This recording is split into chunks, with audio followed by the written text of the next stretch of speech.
বেচারা সাপ দেখো, সামনেও বিপদ পেছনেও বিপদ, মানে সেই শাকের করাতের মতো।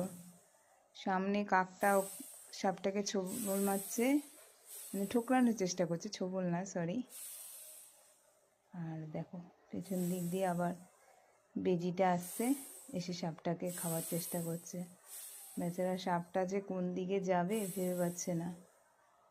এই যা যা, বেজিটাও ছাড়বে না, এদিকে কাকটাও ছাড়বে না, মানে কে খাবে, কে কাকে খাবে। দেখো বেজিটা একবার এদিক দিয়ে যাচ্ছে একবার ওদিক দিয়ে যাচ্ছে, মানে ধরবেও। আর এদিকে কাকটাও দেখো, কাকটাও ছাড়বে না। আর বেচারা সাপ একবার একে দেখবে না পেছনে বেজিটাকে দেখবে, কোন দিকে সামলাবে। যা, বেজিটা ধরেই নিল। যা।